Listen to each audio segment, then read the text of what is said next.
gue dapet cerita ada satu asrama atau kos-kosan yang di deket sekolah PGRI Semarang, Binat. Oke. Jadi ini asrama nggak resmi gitu. Jadi kalau misalnya lo mau ngekos beberapa bulan di sini pun juga bisa. Jadi bentuknya itu kayak kosan tapi besar. Tapi kebanyakan orang-orang yang tinggal di sana tuh orang-orang yang dari luar kota. Jadi asrama gitulah tempat ini. Oke. Ada 2 lantai, kamarnya selalu full, asramanya bagus, dan di lantai 2 itu ada pintu keluar yang mengarah ke jemuran dan tempat cuci baju. Bentuk asramanya kayak gitu. Oke. Nah di 2012 ada satu cewek, sebut aja namanya Dian. Dia itu asrama di situ. Soalnya rumahnya jauh dari sekolahnya.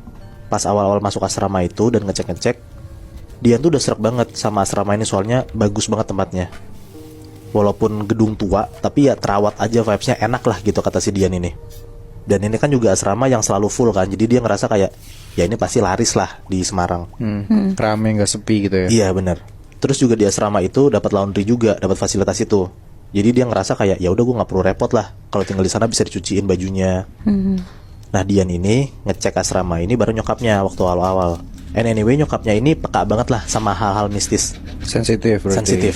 Pas masuk asrama dan naik ke lantai 2, nyokapnya dia tuh ngomong kayak di sini banyak banget dek.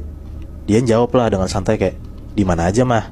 Dari pintu masuk asramanya, terus mau naik ke lantai 2, semua tuh ada banyak, tapi ngumpulnya di lantai 2 tempat jemuran dan cuci baju. Kata nyokapnya kayak gitu.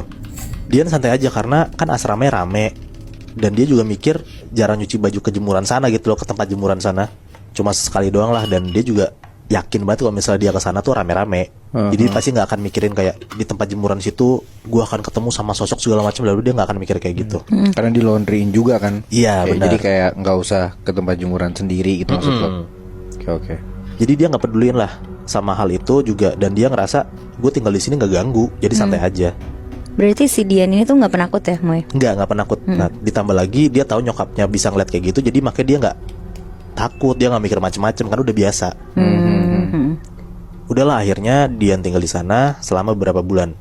Asrama itu rame banget yang nempatin. Tapi ternyata cuman awal-awal bulan pertama Dian tinggal di sana. Gak gitu lama, semua orang udah pada cabut dari asrama itu dengan alasan masing-masing. Dan akhirnya di asrama itu, di 2 lantai itu, ditinggalin sama 3 orang doang. Dian tinggal di lantai 1, dan untungnya 2 penghuni lainnya pun juga tinggal di lantai 1. Jadi lantai 2 tuh kosong. Dan ternyata pas banget orang-orang itu keluar dari asrama itu, fasilitas laundry pun juga ditutup sama pengurus asramanya. Jadi anak-anak yang masih tinggal di sana pun mau nggak mau, ya kalau misalnya nggak laundry tempat lain, atau nggak nyuci sendiri di lantai 2 itu. Emang kenapa tutup, Moy?